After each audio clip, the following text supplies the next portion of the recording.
Starting today, all counties in the state of Washington move to phase 3 of the governor's reopening plan. Coming up, we're going to tell you what counties this will affect the most. DUI arrests increased 25% in Kootenai County compared to this time last year. Nicole Hernandez is live with more.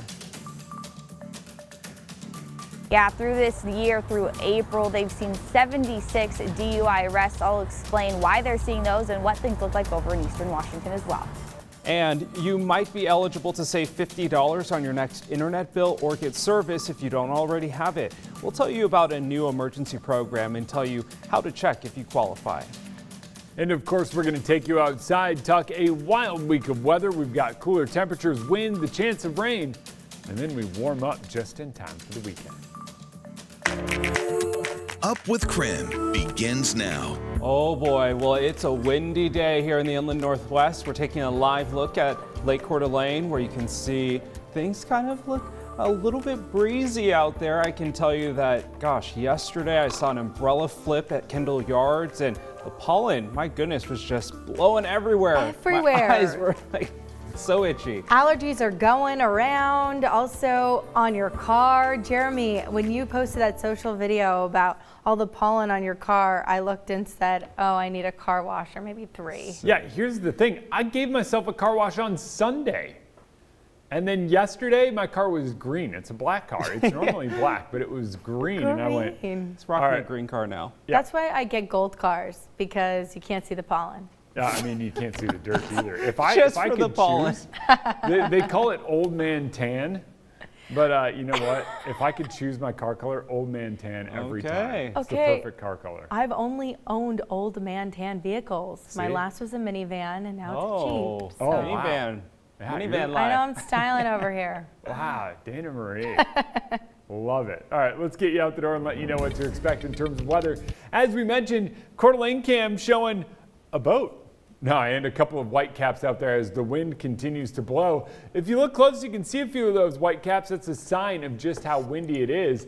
And that's keeping our temperatures a bit cooler. We're right around 50 degrees early this morning across the inland northwest. So just know those somewhat cooler temperatures take us into the day, and the wind remains somewhat strong throughout the day. Wind gusts up near 25 miles per hour will persist, gusting to near 30 at times as well. So just be ready for it as we continue to see these clouds kind of hang out. A couple of times we are going to catch breaks in those clouds, and that's going to be as temperatures climb. Notice this afternoon we top out in the low 60s here in Spokane, and we'll be not too far from 60 across the inland northwest, and this isn't even our coldest day of the week. Early tomorrow morning, well, if you thought this morning was cold, bundle up. Early tomorrow, we'll see temps fall into the 30s, and for some, that's cold enough to potentially harm some of those more sensitive plants. So if you're in these blue shaded areas, you might want to bring in some of those plants early tomorrow. Jeremy, thanks so much. DUI numbers are on the rise in Kootenai County, and that's according to a new data report from the Sheriff's Office. Nicole Hernandez joining us now live this morning. Nicole, are we seeing something similar to what they're seeing in Kootenai County here in Eastern Washington? Yeah, Tim, so Eastern Washington isn't seeing quite the exact numbers that Kootenai County is, and that's because Kootenai County's numbers are up, and not just by a little bit. So the county actually says they're reporting a 25% increase in DUI arrests. Now, this number was first reported by our partner, the Coeur d'Alene Post-Falls Press, and Kootenai County actually confirmed that they have had 76 DUI arrests through April of this year. You can speculate that people are not working as much, and so they're out maybe partaking in the bars a little bit more than they have in the past. Now, County Lieutenant Ryan Higgins says it could also be other factors like warmer weather, but what's not speculation is that deputies are being more proactive when it comes to stopping drunken driving this year. Now, we also reached out to Mark Gregory, who's with the Spokane County Sheriff's Office. He says there are no immediate signs of an uptick in Eastern Washington DUIs so far this year, but he does say that the county is aware that drunken drivers are out on the roadways, something he says definitely needs to stop, and stop now. It's a similar sentiment to what Higgins' warning is to potential drunken drivers across state line. I think the word needs to be out that we're actively looking for DUIs, and that there's zero tolerance for DUIs, and they'll be charged. Now, data from the National Highway Traffic Safety Administration shows DUI numbers back in 2019 were actually on the decline, but that was before the pandemic-stricken 2020 saw those numbers climb once again. Now, the average fine for a first-time DUI arrest is anywhere between $5,000 and $15,000, and of course, those numbers just go up if you have more than one DUI. But both Higgins and Gregory say that nothing is worth the risk of a potentially fatal accident from drunken driving. Live in Coeur d'Alene, I'm Nicole Hernandez. 7:35 now. Here are three things you need to know about the coronavirus this morning. First, President Biden announced the U.S. will share an additional 20 million doses of the COVID-19 vaccine with the world. The doses come from existing U.S. production of Moderna, Pfizer, and Johnson & Johnson stock. It would mark the first time that U.S.-controlled doses of the vaccine will be shared overseas, as domestic demand has dropped significantly in the recent weeks. Second, masks are no longer required in many settings. Also, as long as you're fully vaccinated, kids do need to keep wearing masks in public since they're too young to get vaccinated.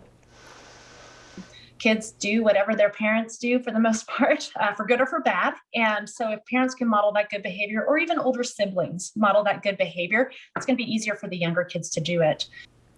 Doctors say it's probably best for your whole family to stay masked up in public for the time being, whether you're really fully vaccinated or not.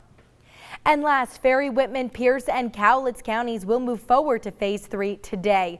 The steps come after Governor Jay Inslee announced that Washington state would be following the CDC's relaxed mask guidance. During that press conference, the governor also announced the entire state would move into phase 3 today. Counties that are already in phase 3 will stay there. Well, you might be able to save $50 on your next internet bill or get service if you don't already have it. That's right. The new emergency broadband benefit program is emergency relief to give people internet access at times when many are still looking for a job or even trying to work from home or go to school remotely. Yeah, so here's who qualifies for this. Families that are getting free or reduced lunches at school, college students that receive a federal Pell Grant. If you've had a substantial loss in your income during the pandemic, you were laid off or furloughed, you're living below the federal poverty guidelines, or you've already met criteria for another program for those with low incomes or assistance for COVID relief. Now, there are a couple of ways you can sign up for this. Log on to emergencybroadband.org. You can also go through a service provider or call 833-511-0311. The number is right there on your screen if you'd like to write it down, and the FCC will mail you an application. Well, this discount is going to last around 6 months after Health and Human Services declares an end to the pandemic, or really whenever the program runs out of its $3.2 billion funding. So it's definitely a good idea to act quickly to take advantage of that $50 a month discount. You can get one-time discount of $100 for a laptop, desktop, computer, or even a tablet. So if you are eligible, the feds will pay your service provider directly, so you just need to pay the balance. Still ahead, the Liquor and Cannabis Board says businesses can now offer free alcoholic beverages to customers who are fully vaccinated. Coming up at the top of the hour, we'll tell you how to get in on those freebies. And if you have a pet, we have a question for you. Have you ever told them your name? Okay, so one woman in Boise is going viral for doing just that. We're going to show you how the dogs react after the break. It's absolutely adorable. How cute is that jump? Whoa. Not really related to the story, but you know, an adorable jump. Yeah, that was an amazing jump. The dog is in the story, and coming up, we'll talk about that. We're also going to take you outside, talk a cold morning tomorrow, and a change in our weather pattern. May is Asian American and Pacific Islander Heritage Month, and here on Up with KREM, we're highlighting our local AAPI community. Well, last week we told you about Inland Curry's Show Up for India's fundraiser. Now, Spokane definitely showed up. The restaurant raised over $12,000 for COVID relief for India during their Indian street food night at Feast World Kitchen. I'm sure, Tim, that food was just absolutely amazing. Good. I've had their curry before. It's delicious. So if you attended the event, the raffle winners have been chosen. You'll want to check out Inland Curry's Instagram to see if you're one of the lucky winners.